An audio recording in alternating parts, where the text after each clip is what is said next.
Bonsoir, je suis pas, on s'entend pas. Voilà, maintenant on s'entend. Bienvenue au festival. Ça nous fait très plaisir de vous voir ici ce soir. Mon nom est Stéphane Decret. Je fais partie de l'équipe de programmation du festival. C'est ma 7e édition du festival, mais on a quand même été regarder un peu dans les archives de ce festival depuis 2003, 23 éditions. Et en 23 éditions, le festival s'est très peu, voire pas du tout, intéressé à ce qui se passe en mer, c'est-à-dire sur la majorité de la surface de notre planète. Et c'est que depuis l'an passé, en fait, qu'on a commencé à s'intéresser à ce qui se passe sur la majorité de la surface de la planète, recouverte d'eau, qui n'est certes pas extrêmement habitée, mais qui est néanmoins absolument essentielle à la vie sur Terre, de par de la richesse de ces écosystèmes. Et ce soir, ce qu'on vous propose, c'est de poursuivre cette aventure maritime du FIFDH pour la 2e année consécutive, et avec une personnalité absolument essentielle lorsqu'on parle de la préservation de l'environnement maritime. Depuis le début du festival, par contre, si on s'est assez peu intéressé à ce qui se passe en mer, on s'est énormément intéressé à un autre sujet préoccupant et un autre sujet d'une importance cruciale, c'est celui de la criminalisation des activistes, que ce soit les activistes pour les droits humains ou les activistes pour l'environnement. Et avec Paul Watson, qu'on a l'honneur d'avoir comme invité ce soir, on en a un excellent exemple et un témoin direct de cette criminalisation des activistes. Je pense que personne d'entre vous ne l'ignore, mais Paul Watson fait l'objet d'une notice rouge d'Interpol, qui est un honneur réservé aux plus grands criminels et terroristes de cette planète. Ça lui a valu quand même des conséquences très directes et graves, notamment celle d'être arrêté au Groenland l'automne dernier, d'avoir passé plusieurs mois en prison, d'avoir risqué l'extradition au Japon, d'avoir finalement été libéré de la prison groenlandaise, et puis d'avoir pu se rendre en France, où il a demandé l'asile en France, et donc il a une procédure d'asile désormais en France. Les persécutions, disons la recherche du Japon pour arrêter Paul Watson a repris de plus belle il y a quelques jours.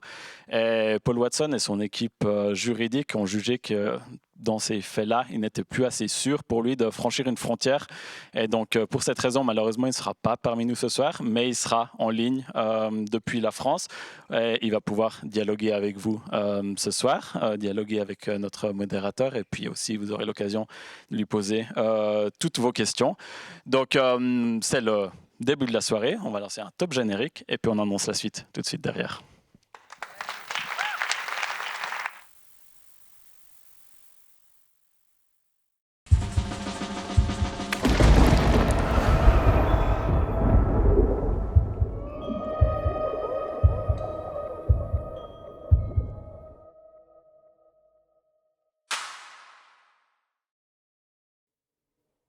Dire que dans ce festival, il y a le public, il y a l'équipe qui le prépare, il y a les personnes qui interviennent, mais il y a aussi les partenaires qui soutiennent ce festival, qui nous apportent le soutien nécessaire à l'organisation de ces événements, l'expertise aussi, parfois les contacts, de temps en temps aussi des moyens financiers pour le faire. Et ce soir, un événement comme celui-ci est possible grâce au soutien d'un partenaire qui maintenant soutient le festival depuis quelques années, qu'on remercie beaucoup et qu'on a le plaisir d'accueillir sur scène parce qu'il est extrêmement investi dans ce thème de la protection des océans. C'est Adelin Coigny, qui est le fondateur du fonds Smilewave.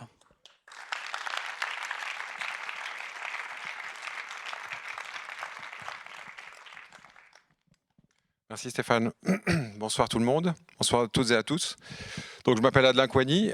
J'ai créé le fonds Smilewave il y a maintenant 8 ans avec pour but de soutenir des projets à impact direct agissant pour la protection des océans d'une part et la justice sociale d'autre part. Je souhaiterais rapidement remercier le FIFDH. C'est un plaisir d'apporter notre soutien à votre festival qui est essentiel et doit continuer à exister aujourd'hui. Plus que jamais, pour nous ouvrir les yeux sur une actualité qui ne peut pas être normalisée, malgré les efforts de certains médias et bords politiques que je ne prendrai pas la peine de nommer ce soir. À une époque où les droits humains sont bafoués quotidiennement, et depuis bien trop longtemps, Gaza et les territoires palestiniens occupés, l'Ukraine bien sûr, le Soudan, Congo, Yémen, la liste est trop longue, et c'est aussi grâce à un festival tel que celui-ci qu'on ne les oublie pas. Merci. Si vous me le permettrez, alors j'avais préparé ça en pensant que Paul serait là, je ne sais pas s'il nous entend, je voulais m'adresser quelques mots de bienvenue en anglais à notre invité. Paul Watson, welcome and thank you very much for making. Paul Watson, merci d'être ici à distance au festival. C'est un honneur que de m'adresser à vous et de vous présenter à l'audience. Good evening, Paul. Bonsoir, Paul. Je recommence I'll start over. Bon, je recommence. Paul Watson, merci et bienvenue. Merci encore une fois d'être des nôtres virtuellement ce soir. C'est un honneur et c'est un peu intimidant, je dois dire, de parler avec vous aujourd'hui. Cela fait de nombreuses années que vous êtes une source d'inspiration pour moi dans mon travail. Et je pense qu'il n'y a qu'une poignée de personnes qui ont consacré autant de leur vie avec autant d'engagement à la préservation des océans. En 2017, lorsque nous avons fondé Smilewave, la première organisation que nous avons vue, c'était Sea Shepherd France, à l'époque où Sea Shepherd, c'était encore Sea Shepherd. Je vous ai toujours admiré depuis, vous et vos équipes. Je vais vous rappeler quelque chose que vous avez dit à l'époque et qui est gravé dans mon esprit. Nous, les humains, nous ne sommes que des passagers temporaires d'un vaisseau spatial qui s'appelle la planète Terre. Ce vaisseau a un système de survie dont nous devons prendre soin. Si nous n'en prenons pas soin, nous allons finir par mourir. Encore une fois, nous sommes bien tristes que vous ne puissiez pas être des nôtres ce soir, mais nous réjouissons de voir que nous pouvons quand même tenir cette conversation par vidéo. Ce soir, mais pour rappel, ce grand monsieur a été cofondateur de Greenpeace d'abord, Sea Shepherd ensuite, et il est aujourd'hui aux commandes de la Captain Paul Watson Foundation. Et alors que la question qui sera abordée ce soir nous demande si nous sommes des hors-la-loi lorsque nous défendons le vivant face à des pratiques elles-mêmes illégales, je ne peux m'empêcher de faire le lien entre cette question et la carrière du capitaine Watson et les désaccords auxquels il a probablement dû faire face avec ses anciens collègues et cofondateurs au sein des organisations que je viens de mentionner. Place à la discussion, en espérant que vous aurez du plaisir à y assister, et bonne soirée à toutes et à tous.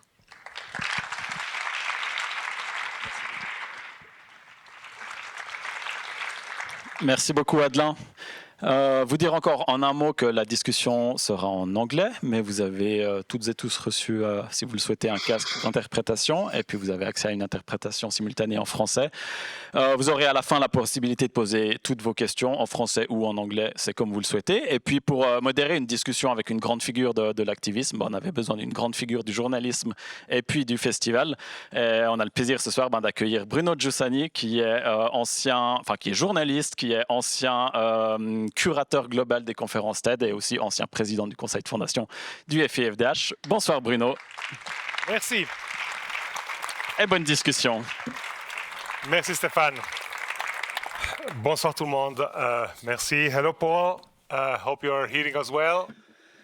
Bonsoir Paul, j'espère que vous m'entendez. Merci d'être avec nous. Je voulais juste confirmer que vous pouvez nous entendre. Je vous entends très très bien, dit Paul.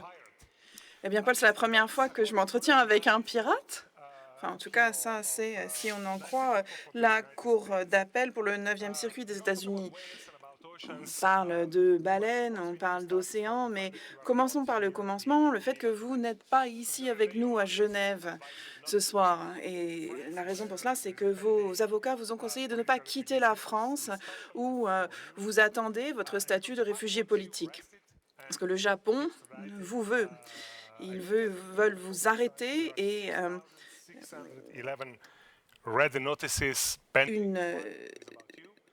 sur les 6611 notices rouges, il y en a une qui porte votre nom. Au moins une. Alors, ces notices rouges, ce sont des notices qui sont déposées auprès d'Interpol par un des pays membres, auprès des autres pays membres, pour demander l'extradition d'un criminel. Pourquoi est-ce que le Japon vous veut autant ?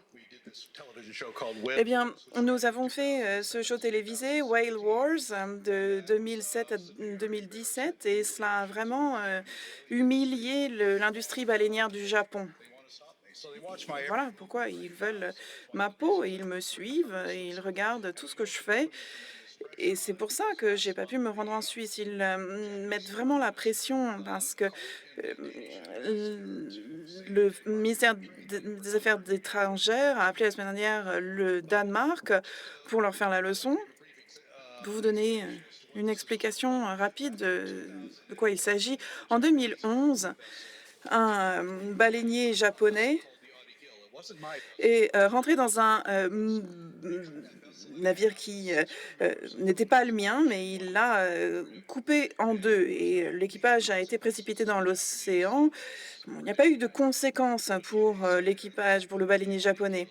Mais le capitaine de l'Odygil a ensuite effectué un abordage sur ce navire japonais pour confronter le capitaine, se confronter au capitaine et lui dire voilà, vous avez détruit mon bateau, il faut me compenser maintenant. Donc tout ce qu'il a fait, c'est toquer au bateau, leur donner une lettre, mais ils ont été accusés d'entrave à l'activité commerciale.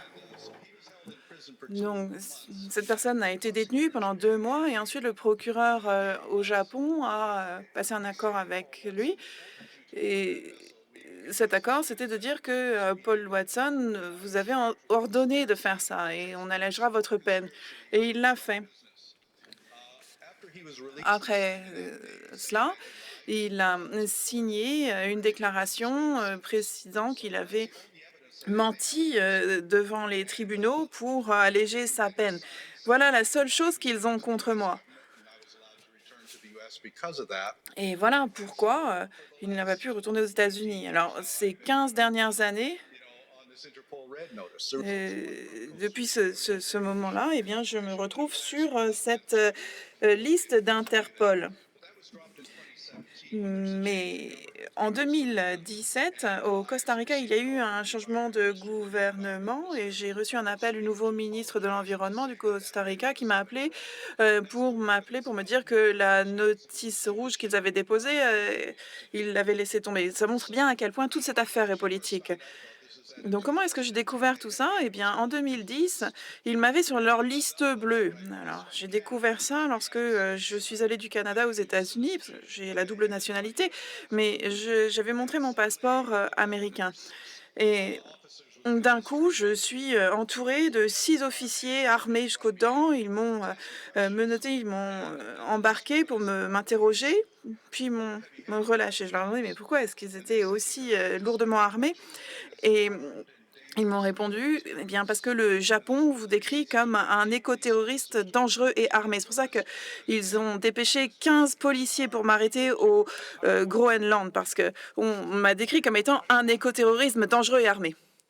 Mais est-ce que vous en êtes un? Est-ce que vous êtes un éco-terroriste? Non, non, je ne travaille pas ni pour Monsanto ni pour Exxon. Je ne suis pas éco-terroriste. Je n'ai jamais blessé personne dans ma vie et je n'ai jamais été reconnu coupable d'un crime. En 77, j'ai défini ma politique qui est celle de la non-violence agressive. L'idée, c'est vraiment de ne blesser personne et je m'y suis toujours tenue. Nous avons mis un terme à plus de 100 opérations illégales ces 50 dernières années avec cette approche de violence, de non-violence agressive. J'ai été arrêtée souvent, mais j'ai jamais été reconnue coupable des chefs d'accusation qui étaient retenus contre moi. J'ai envoyé par le fond des navires dans le port de Reykjavik. Alors, ça peut sembler illégal, certes, mais je me suis rendue à Reykjavik et je me suis présentée aux autorités. Ce que je leur ai dit, c'était que, voilà, me voilà. Ils m'ont demandé combien de temps est-ce que vous comptez rester en Islande. Je ne sais pas, 5 minutes, 5 ans. Ils m'ont dit très bien, il faut vous interroger. Ils m'ont demandé est-ce que vous avez coulé ces navires. Je dis oui, oui, c'est moi, on les a coulés, mais puis il en reste 2 et on va les couler à la première occasion qu'on aura. Et ce qu'ils ont fait, c'est qu'ils m'ont amené à l'aéroport, ils m'ont renvoyé aux États-Unis et le ministre de la Justice au Parlement a dit mais il se prend pour qui? Il est venu chez nous, dans notre pays, et puis il veut être... Qu'est-ce qui se passe? Non, il faut qu'il dégage. Et on s'est toujours défendu comme ça. Nos actions ne visent qu'à faire respecter la loi. En 93, en Terre-Neuve, le Canada est venu me chercher avec des gardes-côtes et des avions des gardes-côtes. Ils avaient différents chefs d'accusation retenus contre moi. Moi, j'ai jamais fait de mal à personne. Mais ils m'ont dit, mais vous auriez pu. Donc, je me suis retrouvée en Terre-Neuve, où tout le monde me déteste parce que je suis contre la chasse aux phoques. Et j'avais un super avocat. Et cet avocat a commencé au procès en disant, voilà, on admet, non seulement on admet ce qu'on a fait, mais on en est fier et on recommencera à la prochaine occasion. Et j'ai été acquittée. There was a time when environmentalists could do those kind. Et à une époque, les militants écologistes et environnementaux faisaient ça. Ils coulaient des navires, les envoyaient par le fond, ils sabotaient des pipelines, etc. Raising awareness has taken the place of all that. Mais aujourd'hui, on est plus dans la sensibilisation. Bon, est-ce que le militantisme est moins militant aujourd'hui?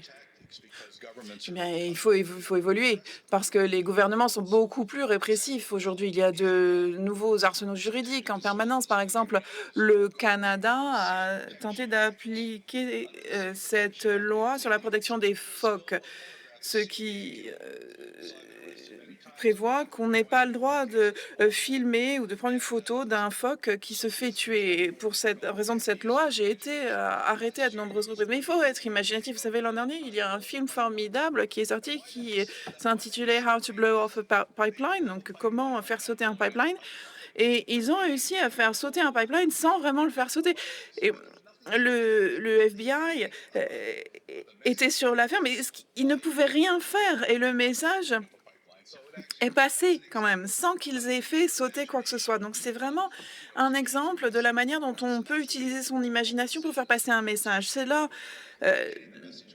l'objectif ici. Il faut faire passer le message. Moi, j'ai toujours dit que l'arme la plus puissante sur cette planète, c'était la caméra. Il faut filmer, prendre des photos, documenter. C'est comme ça que l'on informe les gens. Alors pourquoi est-ce que les Japonais sont si en colère contre moi? Eh bien, c'est parce que pendant 10 ans, on a documenté et on a montré leurs activités illégales dans l'océan austral. Ils ont tué des baleines dans des sanctuaires baleiniers malgré l'interdiction de la pêche à la baleine commerciale. Et en 2014, la Cour de justice internationale a confirmé que leurs activités étaient illégales. Il n'y a pas eu de conséquences contre eux.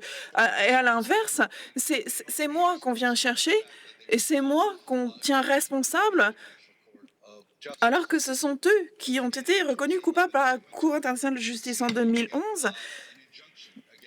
Ils sont allés à un tribunal à Seattle pour une ordonnance contre nos activités. Et le juge a refusé.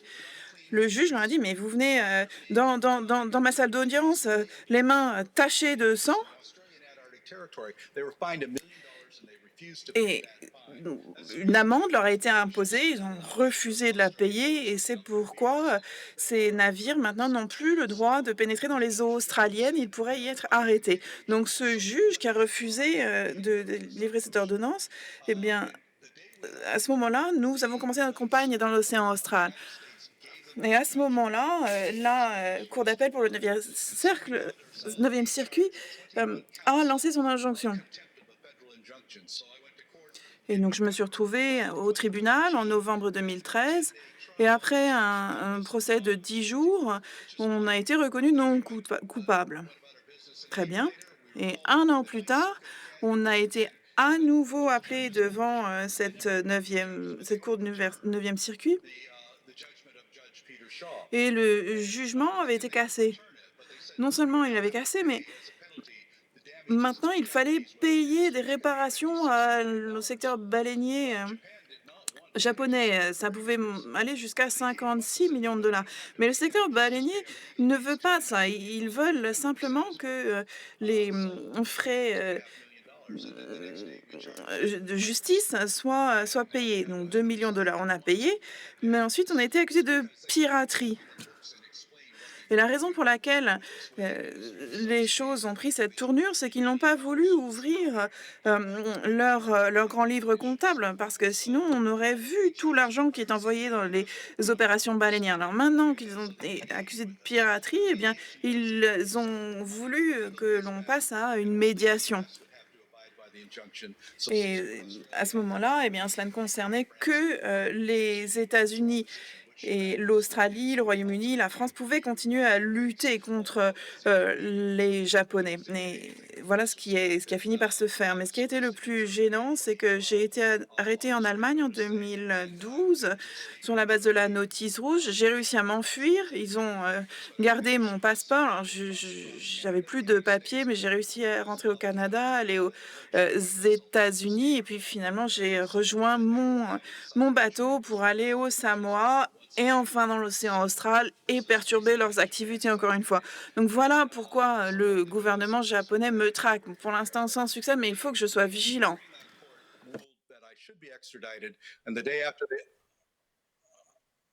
Keep going. La Cour, la Cour de Groenland a décidé que je devais être extradée et le jour d'après, le ministre du Justice du Danemark a déclaré que je devais être relâchée. Il ne s'attendait pas à la réaction du grand public, des centaines de milliers de personnes qui me défendaient, la signature du président Macron, du président brésilien, le pape et plusieurs autres présidents. Ils ne s'attendaient pas à ce genre de position et ils se rendaient compte que la réaction n'était pas celle qu'ils avaient prévue. Revenons quelques instants sur les Japonais. Alors, il y a quelque chose qui s'appelle le sanctuaire baleinier de l'océan austral. Les baleines et leurs espèces sont protégées. On a plusieurs sanctuaires. La chasse aux baleines commerciales est interdite. Pourquoi est-ce que personne ne réagit lorsque les Japonais tuent des baleines dans les sanctuaires? C'est le Far West. Vous pouvez faire ce que vous voulez. La surpêche, la pêche illégale, la chasse aux baleines, ce que vous voulez. Non, je me corrige. L'Australie et la Nouvelle-Zélande ont traîné le Japon devant en justice. Ils ont gagné. Le Japon a simplement ignoré le jugement parce que la Cour internationale de justice n'a pas la capacité de faire respecter ces jugements, ces décisions. Tout à l'heure, vous parliez de la caméra. Vous avez dit que c'est l'arme la plus puissante. À quel moment est-ce que vous avez décidé cela? À quel moment est-ce que vous l'avez appris? Il y a très longtemps. En 77, j'ai voyagé avec Brigitte Bardot. Nous avons pris une photo de renom, tout le monde la connaît, une photo d'elle à côté d'un bébé phoque. Et la partie commerciale de la chasse aux phoques est interdite depuis 2008. J'ai appris très tôt que nous vivons dans une culture des médias. Si vous voulez faire entendre votre message, vous devez comprendre comment fonctionnent les médias et la caméra est l'arme la plus puissante. Vous avez parlé de Brigitte Bardot. Brigitte Bardot, là aussi, beaucoup de controverses et beaucoup de critiques par rapport à votre amitié à tous les deux. Vous réagissez comment? Eh bien, personne d'autre ne s'est rendu dans cette zone pour essayer de protéger les bébés phoques. Donc, je lui en suis très reconnaissant. Je sais qu'elle a énormément fait elle a énormément contribué à la conservation marine, donc je lui suis très reconnaissant. Le Groenland, c'est un pays très grand, avec très peu d'habitants. La prison qui s'y trouve, ce n'est pas exactement les prisons que nous voyons dans les films américains. Parlez-nous un petit peu des 149 jours que vous y avez passé l'année dernière. Bon, aucune aucune critique, on dirait le lac de l'extérieur, mais à l'intérieur, c'est vraiment très, très confortable. J'avais une cellule avec une vue panoramique sur les fjords et les montagnes. Je voyais même les baleines depuis ma fenêtre. J'étais d'ailleurs le seul individu non autochtone. Ils venaient tous de la région. Tout le monde était très amical. Le personnel de la prison et ceux qui se trouvaient à l'extérieur aussi. Alors la chose qui était extraordinaire, c'est que ils n'ont pas vraiment de repas dans ces prisons. Ce qu'ils font, c'est que tous les mercredis, ils nous donnaient 250 kroner, à peu près la même chose en euros, et puis vous rendez dans le magasin de la prison et vous cuisinez vous-même, donc vous mangez ce que vous voulez. Je n'ai jamais entendu parler d'une prison où on vous donne 200 euros par semaine et vous faites ce que vous voulez, vous mangez ce que vous voulez. Est-ce qu'ils vendaient de la viande de baleine? Oui, viande de baleine et de bien d'autres animaux aussi. Je n'ai vu personne en manger. La seule chose difficile pendant cette expérience, c'est que je n'avais le droit de parler à mes enfants que 10 minutes par semaine. Et ils sont très jeunes, n'est-ce pas? Oui, ils ont 8 ans et 4 ans, c'est ça? 8 ans et 3 ans, oui. Maybe one last question about Une toute dernière question à propos du Danemark. Le Danemark a aussi with un problème marine animals because there is avec les animaux marins. Il y a un massacre tous les ans dans les îles Faroe de dauphins, un massacre annuel. Donc, hosts like this annual event. j'imagine que l'organisation de cet événement annuel et votre expérience ne sont... Enfin, j'imagine que les deux choses doivent être liées. Oui, je pense que c'est aussi la raison pour laquelle ils ont envoyé la notice rouge directement au Danemark, parce que les deux pays veulent tuer les baleines et les dauphins. Mais moi, je voyais ça plutôt comme une opportunité. Le fait d'être arrêté au Groenland, c'était une opportunité pour moi de mettre en lumière les activités illégales dans la région, mais aussi ce qui se passait au niveau des baleines pilotes et des dauphins près du Danemark, en tout cas autour des îles danoises. Et je pense que le Danemark ne s'y attendait pas. Le fait d'être emprisonné, ce n'était qu'une extension, un prolongement de la campagne que nous menions déjà. Vous allez aller en prison. Joe Biden était président. Quand vous en êtes sorti, Trump était sur le point d'être le président américain. Quelle sera, d'après vous, la conséquence de cette présidence sur les activités environnementales? Alors, c'est un problème directement pour moi. En effet, le mois dernier, Trump a rencontré le Premier ministre du Japon pour parler de soi-disant questions sensibles, et j'imagine que j'en fais partie. Tant que Trump sera président, je pense que je ne peux pas retourner aux États-Unis, donc j'éviterai de le faire. Mais quand j'étais en prison, le sénateur Bernie Sanders, mon sénateur de l'État du Vermont, a énormément aidé, tout comme les autorités, mais je ne pense pas que ça pourra se poursuivre à l'avenir. Le fait que Trump soit président aura des conséquences très négatives sur l'environnement, pour le réchauffement climatique. Il est en train de démanteler les systèmes de parcs nationaux. C'est assez déprimant, mais je suis optimiste. J'espère que les gens se manifesteront et qu'il y aura un changement dans 2 ans et qu'on sera peut-être encore une fois face à une situation d'impeachment pour le président Trump. Vous êtes activiste depuis le début de votre carrière. Vous avez parcouru différents types de militantisme. Which is very much fashioned around social media and communication. Depuis les tout débuts de vos activités jusqu'à maintenant, alors qu'on a les réseaux sociaux, etc. À quoi ressemblera, selon vous, le militantisme écologique dans les années à venir?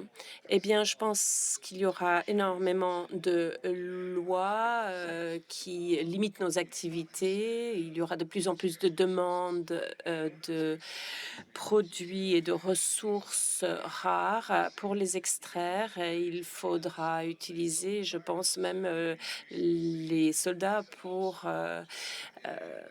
surveiller et veiller à ce que les gens respectent les lois. Donc, je pense que les choses vont se corser.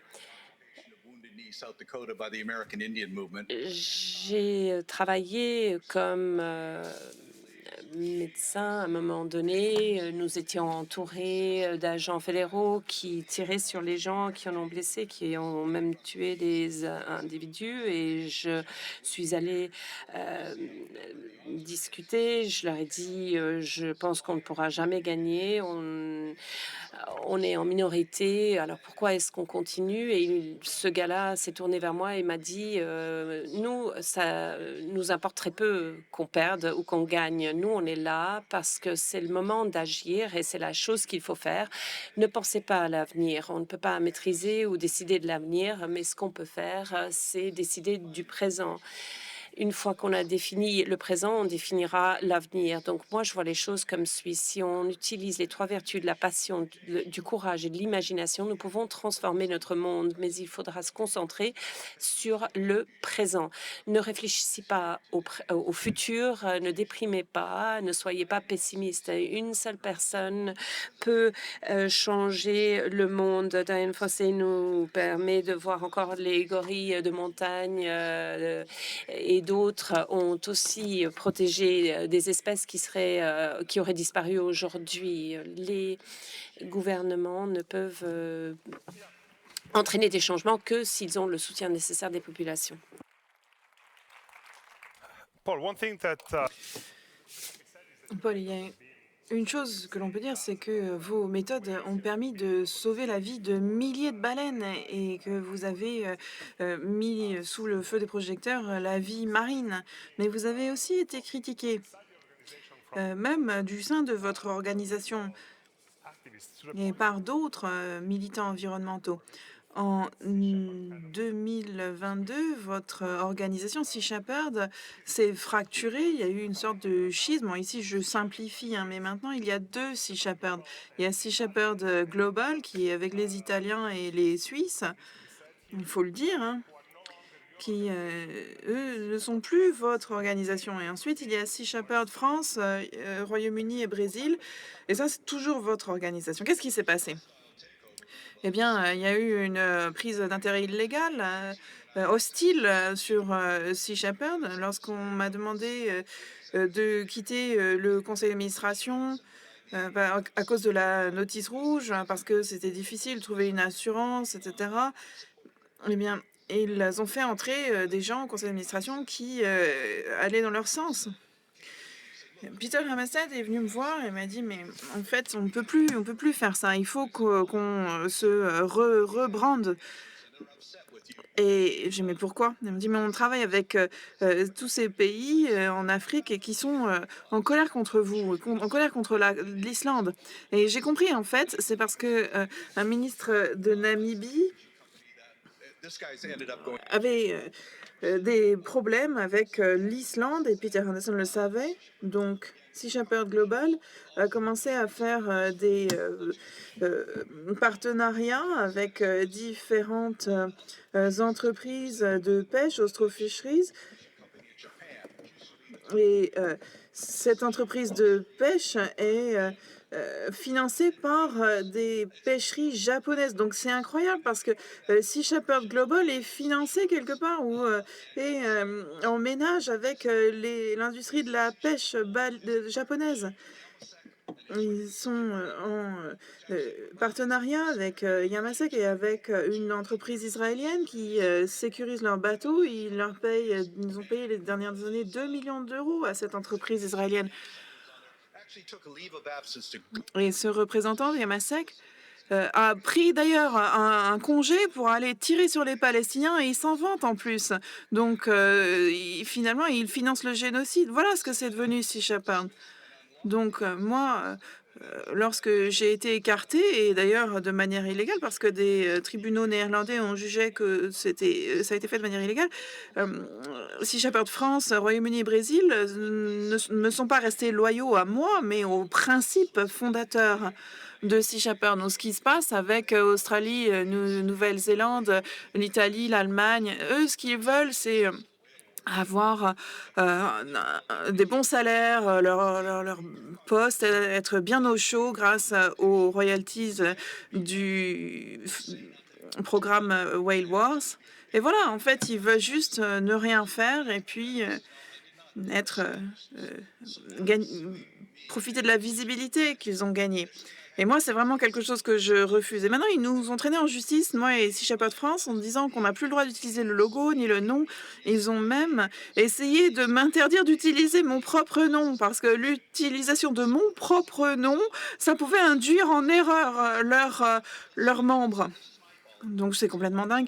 Et finalement, c'est de ma faute parce que j'ai fait confiance à des gens en qui je n'aurais jamais dû faire confiance et aujourd'hui, j'en paye le prix. Mais ça va pas m'arrêter. Aujourd'hui, nous avons 2 bateaux. On travaille avec Sea Shepherd France, Sea Shepherd Brésil et Royaume-Uni et on va continuer à faire ce qu'on a toujours fait ces années. Je ne changerai jamais de cap pour ce qui est de la non-violence agressive et jamais je ne me retrouverai en ménage avec ces entreprises de la pêche. Aucun gouvernement, aucune entreprise ne me dira jamais ce que je dois faire. Talking about your philosophy, Pour ce qui est de votre philosophie, un jour, vous avez expliqué la manière dont vous envisagez votre vision du monde comme étant du biocentrisme, par opposition à l'anthropocentrisme, qui est le cadre culturel dominant aujourd'hui. Est-ce que vous pouvez nous en dire plus? Eh bien oui, l'anthropocentrisme, c'est de dire que on est la seule espèce qui compte. Tout a été créé pour nous. Toutes les religions dominantes de la planète sont anthropocentristes. Dieu nous a créés à son image. Tout tourne autour de nous, finalement. Le biocentrisme, c'est dire que nous sommes interconnectés avec toutes les autres espèces. Nous faisons partie de quelque chose. Nous ne sommes pas dominants d'aucune façon. Il y a quelques années, un reporter du réseau Fox News m'a appelé, m'a dit « Mais est-ce que vous avez dit un jour que les abeilles et les baleines étaient plus importantes que les humains ?» J'ai dit « Bah oui, j'ai dit ça. » Il m'a dit « Mais comment est-ce que vous avez pu dire un truc aussi choquant ?» J'ai dit « Mais c'est vrai. C'est vrai, parce que les arbres, les abeilles, les baleines peuvent vivre sans nous, mais nous, on ne peut pas vivre sans eux. On a besoin de... Et ce qui fait que, écologiquement parlant, ils sont bien plus importants que nous. Donc, une des plus grandes menaces qui pèsent sur notre survie sur cette planète, c'est que depuis 1950, il y a une disparition du phytoplancton. Et ce phytoplancton est responsable de 70% de l'oxygène qui est dans l'air qu'on respire. C'est aussi un élément essentiel de la chaîne alimentaire des océans. Pourquoi est-ce que le phytoplancton disparaît? Eh bien, c'est parce qu'il y a de moins en moins de créatures marines, de baleines, d'oiseaux qui permettent de générer le magnésium et le fer qui sont nécessaires au phytoplancton. Et si on regarde les baleines sont les agriculteurs, les fermiers des océans. Si le phytoplancton disparaît des océans, on meurt. Il n'y a pas d'autre manière de le dire. On ne peut pas survivre sans phytoplancton. Seulement 30% de l'oxygène qu'on respire vient des plantes et des forêts primaires. Le reste, ça vient du phytoplancton. L'océan, c'est le socle même de la vie sur cette planète. On peut regarder les choses comme ça. La planète, c'est un vaisseau spatial. C'est le cas d'ailleurs. On est dans un long voyage dans la Voie lactée. Et on a tout ce dont on a besoin, tous les écosystèmes qui nous donnent la nourriture, l'air. Et ce vaisseau spatial, il est géré par des ingénieurs. Mais nous, humains, on est simplement des passagers, on n'est pas des ingénieurs. On est là pour profiter. Mais le problème, c'est qu'on est en train d'assassiner les ingénieurs. Et au bout d'un moment, si on n'a plus assez d'ingénieurs, eh ben, tout va s'effondrer, on va mourir. On est tous dans le même bateau ici. On a besoin de cet équipage, on a besoin des arbres, des abeilles, des baleines. Il faut les respecter parce qu'on en a besoin. Sans eux, on ne peut pas survivre.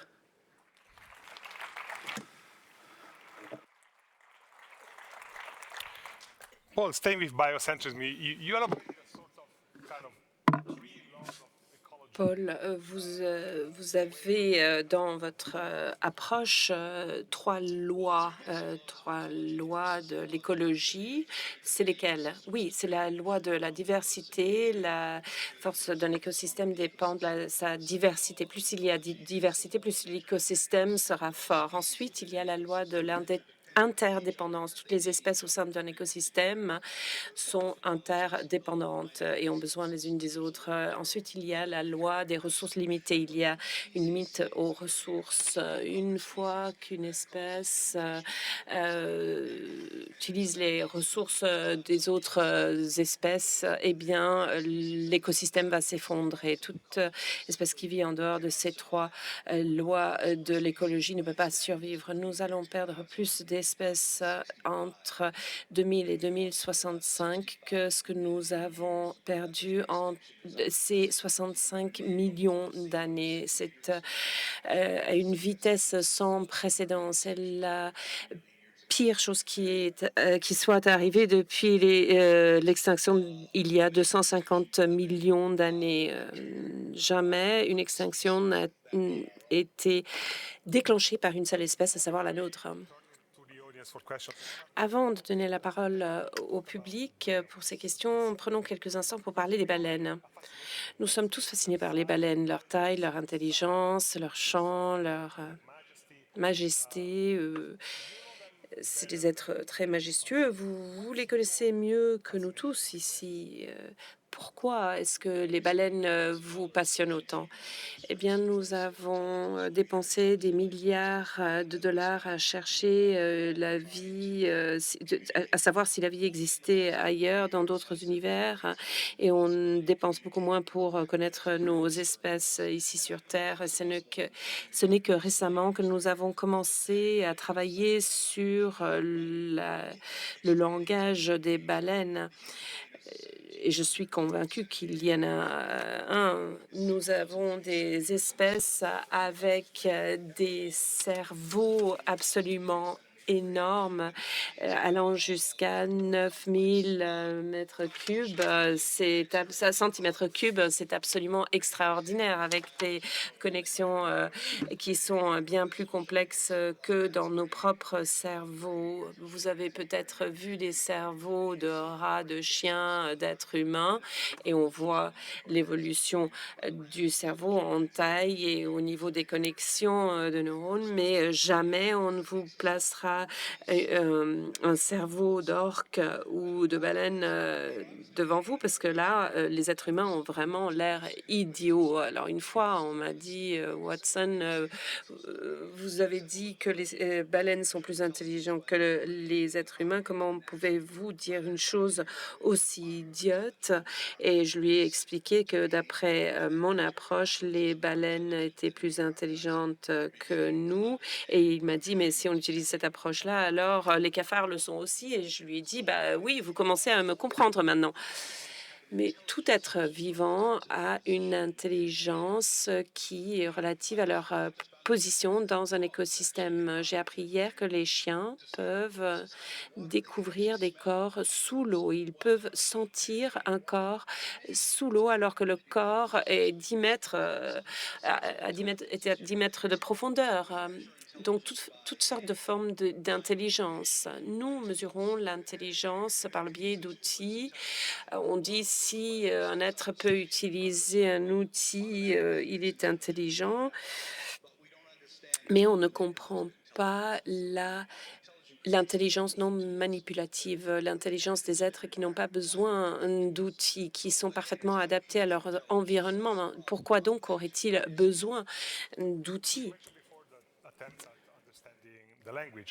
Vous avez évoqué ces tentatives de comprendre la communication entre les baleines, mais aussi chez d'autres espèces. Aujourd'hui, on se tourne vers l'IA. Il y a plusieurs expériences en cours actuellement, notamment chez les cachalots.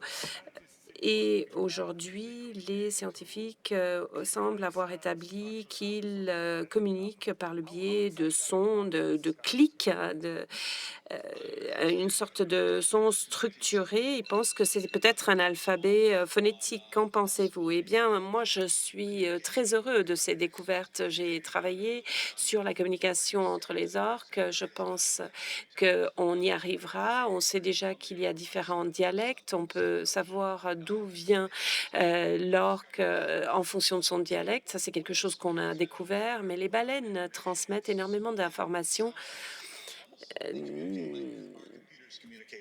par des sons.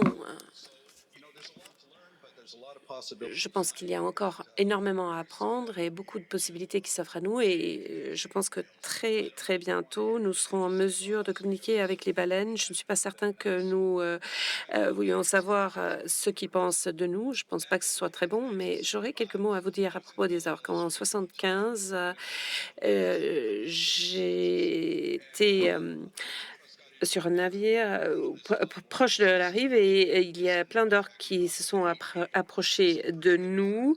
Nous, on est entrés dans l'eau. À l'époque, les gens pensaient que les orques nous mangeaient et alors que j'étais dans l'eau avec ma tête qui dépassait à peine la surface de l'eau, je me suis dit, mais qu'est-ce qu'on fait là? Et tout à coup, les orques ont disparu et là, c'était un peu plus préoccupant parce qu'on ne savait pas où ils se trouvaient, et ils ont refait surface juste à côté de nous et je suis montée sur une orque et c'était vraiment extraordinaire parce qu'on a voyagé ensemble sur une belle distance.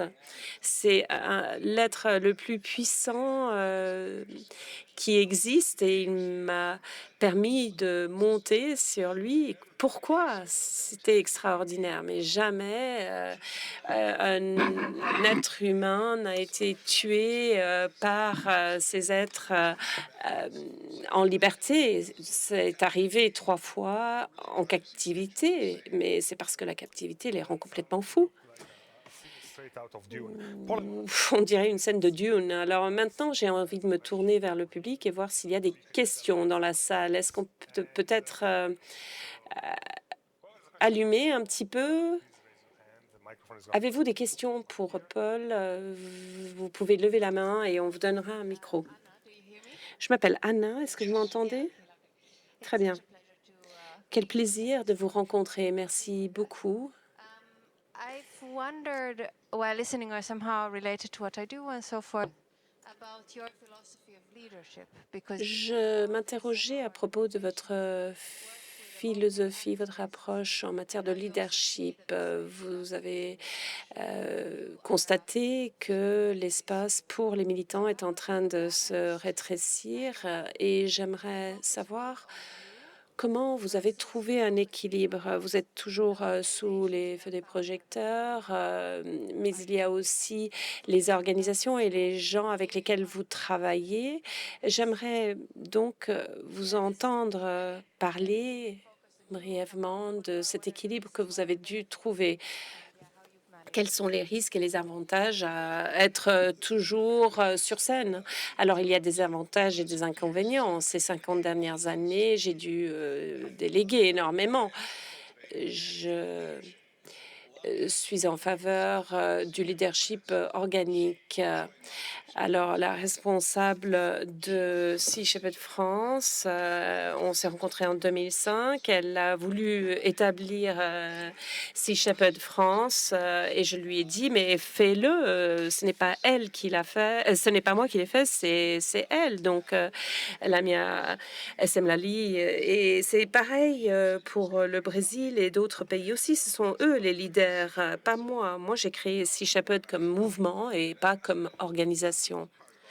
Alors, le point faible, c'est que, étant donné que j'ai créé un mouvement, il y a des gens au sein du mouvement qui ont décidé qu'ils voulaient être propriétaires en quelque sorte de ce mouvement. Ils voulaient en être les maîtres et c'était pas du tout l'intention en créant ce mouvement, que ce soit moi ou quelqu'un d'autre. Personne ne devait en être le directeur et l'unique propriétaire.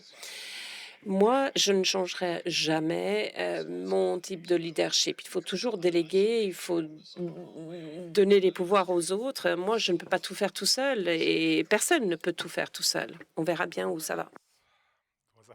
D'autres questions? J'ai vu des mains levées. Yes. Oui, bonsoir. Je vais parler en français parce que mon Je anglais vais essayer la traduction si vous le n'est faites. peut-être pas good enough. Qu'est-ce qui se passe avec l'Islande? Parce que l'Islande a, je crois, a remis la chasse des baleines de nouveau jusqu'en 2029. The question, Paul, is what about Iceland? Apparently, they reopened whaling until 2029 or further. It's a very strange situation in Iceland. Ouais, la situation en Islande est vraiment bizarre parce que les Islandais, dans leur grande majorité, sont contre. Le gouvernement est contre, mais il y a un type, Christian Lawson, qui est le plus riche d'Islande. Il a 80 ans et il a beaucoup de connexions. Il n'a pas besoin de tuer de baleines, hein. Ça lui coûte 2 millions de dollars par an pour continuer de le faire. Il est obsédé. C'est le capitaine Ahab des temps modernes. Et il a ses permis jusqu'en 2029. On a réussi à l'arrêter en 2023, en 2024. On va l'arrêter en 2025. On va intercepter ses navires et on va mettre un terme à tout ça. Je pense qu'en Islande, l'Islande pourrait arrêter la chasse à la baleine l'an prochain. J'en doute pas. Il n'a pas réussi à tuer de baleine l'été dernier. Espérons qu'il n'en tuera pas l'été prochain. Et on sait, depuis, on a commencé à couler ces bateaux en 96. Ces bateaux sont en train ces épaves sont en train de rouiller sur les plages islandaises. Et dans l'océan austral, c'est ce qu'on va faire aussi. J'ai un bateau en Australie qui se tient prêt. Et ils savent qu'on va agir. Et ils savent, et nous, ce qu'on va faire, c'est les intercepter. Il faut qu'on se prépare. Qu'est-ce que vous entendez par intercepter? Eh bien, on y va et puis on les empêche d'aller là où ils veulent aller. En 2013, ils n'ont réussi qu'à pêcher que 10% de leur quota. On les a empêchés de tuer plus de 600 baleines. Y a-t-il d'autres questions? Up there, not. Une question là-haut. Microphone comes from this side. Merci beaucoup, Paul, de nous avoir parlé de votre expérience. Une question sur votre lutte contre les baleiniers. Est-ce que vous pouvez nous parler un peu de l'économie baleinière? Qu'est-ce qu'ils font avec les cadavres des baleines? Eh ben, il n'y a pas d'économie baleinière en fait, parce que c'est très subventionné par les gouvernements. L'Islande perd 2 millions par an, le Japon 25 à 30 millions, la Norvège subventionne aussi ses activités. Il n'y a pas d'argent à se faire dans la chasse à la baleine et ça fait déjà des décennies que c'est le cas. Je vais vous dire ce qui se passe au Japon. Au Japon, les baleiniers sont la propriété du gouvernement et au conseil d'administration, il y a 12 directeurs qui sont d'anciens politiciens qui se font des salaires à 6 euros pour... ils ont des jetons de présence et les syndicats sont contrôlés par les Yakuza, donc c'est la mafia japonaise et ils ont énormément d'influence sur la politique. La chasse à la baleine se poursuit au Japon simplement grâce à la corruption. C'est aussi simple que ça. Si on regarde la pêche dans le monde, la pêche industrielle survit grâce à des subventions massives. Environ 70 milliards de dollars sont consacrés. Et d'ailleurs, une grande partie de l'Union européenne subventionne ces super chalutiers un peu partout dans le monde. Mais la pêche s'effondre partout. La pêche commerciale s'effondre partout dans le monde. Et il y a de moins en moins de poissons dans l'océan, ce qui veut dire qu'il faut investir de plus en plus de technologie, des bateaux de plus en plus grands pour capturer ces quelques poissons. Les thons, la population de thons a chuté de 80%. Il y a des populations qui sont complètement effondrées. Il faut... Ce qui se passe, c'est qu'ils s'adaptent, ils changent d'espèce. Il y a des espèces de poissons dont on n'entend plus parler parce qu'il n'y en a plus assez pour que ce soit rentable commercialement. Par exemple, le turbo. Le turbo, c'est un bon exemple parce que moi, j'ai été élevé dans un village de pêcheurs de l'Est du Canada. Le turbo, c'était considéré comme un poisson. Personne n'en voulait. Personne ne voulait de turbo. Mais maintenant, c'est un truc qu'on retrouve dans un restaurant Michelin à New York ou à Paris. Et on s'adapte en fait à cette pénurie. Et c'est de notre propre fait. Cela nous a servi à l'époque où on était chasseurs-cueilleurs, il y a 20 000 ans, mais aujourd'hui, c'est pas vraiment très utile. Un bon exemple de notre adaptation. Alors, en 1965, si on dit en 1965 et que je vous disais, voilà, dans 40 ans, vous allez acheter de l'eau en bouteille plastique et ça va vous coûter plus cher que la même quantité d'essence. Mais vous allez me dire, mais vous m'auriez dit, mais c'est complètement fou. Et pourtant, c'est la réalité d'aujourd'hui et on s'y est fait. Merci. Que pensez-vous de l'aquaculture? L'aquaculture, c'est très, très destructeur. Il faut pêcher des poissons sauvages pour en faire de la farine pour nourrir les saumons. Donc, lorsque vous mangez un saumon d'élevage, eh bien, il faut savoir qu'il y a des dizaines de poissons sauvages qui ont été assassinés pour les nourrir. Et il y a également énormément de transmission de virus parce que ces poissons sont concentrés et c'est très propice à la transmission des maladies. Il faut injecter énormément d'antibiotiques pour contrôler les maladies. Ces maladies se transmettent ensuite aux populations de saumons sauvages, ce qui a réduit les populations de saumons sauvages, en particulier comme en Colombie-Britannique. Ça les a réduits à peau de chagrin. J'ai jamais compris comment c'était quelque chose qui était autorisé. Parce que si on prenait des piranhas et qu'on les mettait dans un lac en Europe ou aux États-Unis, ce serait illégal, hein. On ne met pas un prédateur exotique dans un écosystème qui lui est étranger. Mais le saumon exotique, c'est un prédateur étranger. Il n'a rien à faire dans les eaux du Pacifique. Il est beaucoup plus agressif que le saumon du Pacifique. Mais encore une fois, c'est une industrie de 3 milliards de dollars par an. Et voilà pourquoi le Canada le tolère. Alexandra Wharton lutte contre ça. Elle a fait des trucs formidables pour mettre ça en lumière. Et le gouvernement lutte contre ces travaux. Et le département des pêcheries continue à travailler pour l'industrie de la pêche et pas pour la science. Pour moi, c'est vraiment des gens qui sont prêts à tout pour faire ce que le gouvernement leur demande de faire.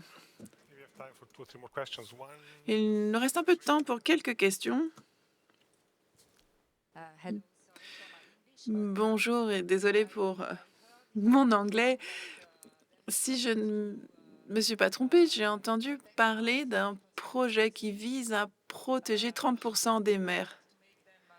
Yes, protection like a natural park. Afin d'en faire une sorte de réserve naturelle. Don't we go to the right direction in a... Et si c'est le cas, est-ce que ça ne va pas dans la bonne direction? Ouais, mais j'aimerais que ce soit vrai. Si c'était le cas, ce serait vraiment formidable, surtout si on pouvait y appliquer la loi. Mais ça sert à quoi d'avoir des zones marines protégées si on ne peut pas y faire appliquer la loi? Le problème, c'est que les zones marines protégées, c'est là que les braconniers vont, parce qu'il y a beaucoup de poissons. Les braconniers se retrouvent à pêcher des requins de ces zones. Les Chinois vont dans les eaux équatoriennes et les gouvernements ne peuvent pas lutter. Les zones marines protégées, les aires marines protégées dans le monde, si on n'y applique pas la loi, ça sert à quoi? Et c'est ça que je fais. C'est pour ça que j'y vais. J'y vais parce qu'on n'y fait pas appliquer la loi et c'est ça que je fais. J'aimerais faire autre chose. J'aimerais qu'il y ait une agence qui s'en charge, mais malheureusement, ce n'est pas le cas. Une autre question? Oui, là devant.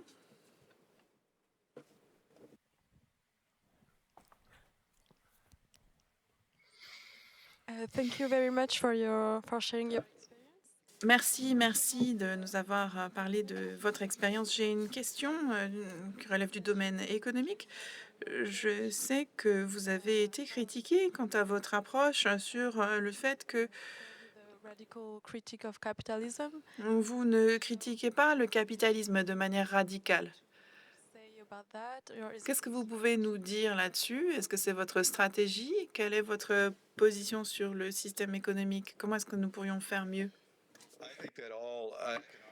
Je pense que tous les systèmes économiques devraient dépendre de réalités écologiques. Nous devons comprendre la valeur du monde naturel. Nous devons travailler avec la nature et la protéger. Et sans cela, nous n'allons tout simplement pas survivre. Je suis moi-même écolo et donc je suis plutôt du côté de la science, de l'écologie. Et je crois que le problème, c'est celui qui consiste à exploiter les ressources naturelles pour faire des bénéfices. Quand je suis née, nous étions 3 milliards. Aujourd'hui, nous sommes pratiquement 8 milliards. Donc l'exploitation et la consommation, l'utilisation de ressources ont augmenté de façon significative. Aujourd'hui, nous avons des gens qui n'ont pas d'argent qui veulent de l'argent, des gens qui ont de l'argent en veulent plus. Donc, c'est une attaque continue sur la nature et nous devons incorporer la nature à notre philosophie générale. Pour moi, le biocentrisme, c'est une approche générale pour vivre sur cette planète. D'autres questions? Est-ce qu'on a un micro en haut? Je vais répéter la question. Paul, this is a question without a microphone. The question is, how can Switzerland help? Paul, une question sans microphone. Que peut faire la Suisse pour aider? Eh bien, pour ce qui nous concerne, n'appuyez pas Sea Shepherd Suisse, mais appuyez Sea Shepherd France. C'est aussi simple que cela. Un des projets que je n'ai pas évoqué en parlant de Sea Shepherd France, c'est que selon la loi française, vous ne pouvez plus avoir d'orques ou de baleines en captivité. Donc, les différents parcs d'attractions vont devoir clore. Ils voulaient les envoyer au Japon, on l'a bloqué. Ils voulaient les envoyer en Espagne, on l'a bloqué. Ce qu'on veut faire aujourd'hui, c'est créer un sanctuaire, si ce n'est en France, en Grèce ou en Italie. De plus en plus de ces parcs sont en train de devoir fermer leurs portes. Il y en a un qui a déclaré faillite il y a quelques semaines. Nous avons des dizaines et des dizaines d'animaux qui vont devoir trouver un nouveau domicile, pour ainsi dire. J'aurais bien souhaité pouvoir les remettre dans les océans, mais ce n'est pas possible. Quoi qu'il en soit, nous leur devons quelque chose. Ils ont été achetés, vendus, élevés en captivité pour nous divertir. C'est immoral, c'est pas éthique et nous sommes responsables de leur bien-être aujourd'hui. Une toute dernière question.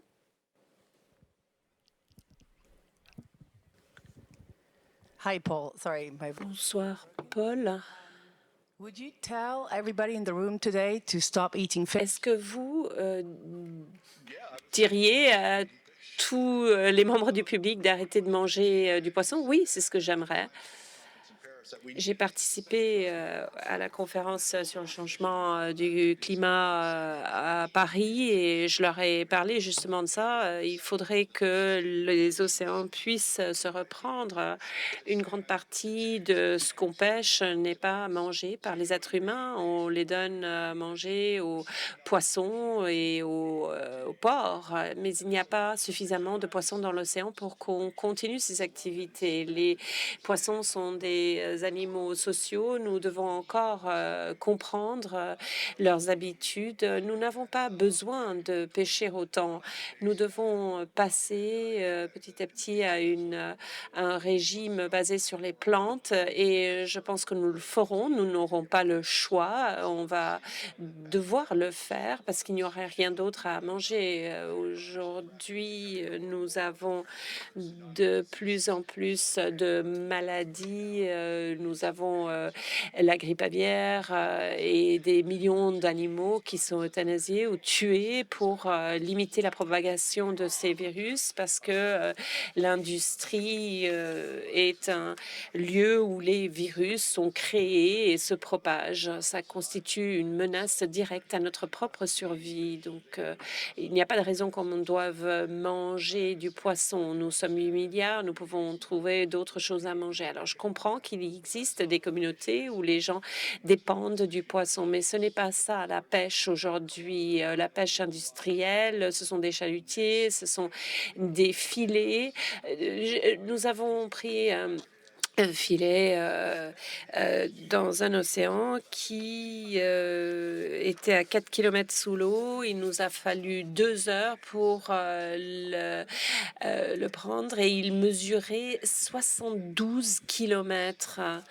Il y a à tout moment 60 000 kilomètres de filets dans les océans à l'échelle mondiale. La destruction causée par ces filets est absolument extraordinaire. Il faut y mettre un terme.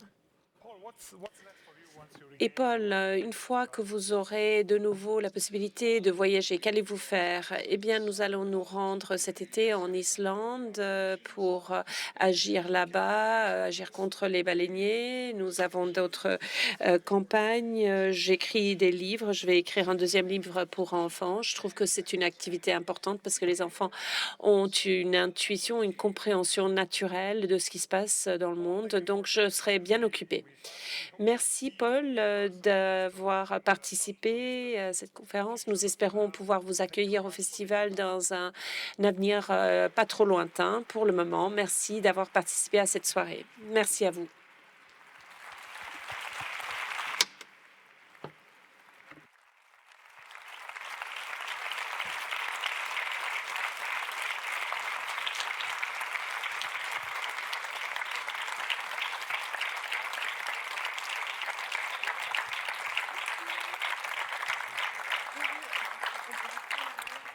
Thank you, Paul. Have a good night.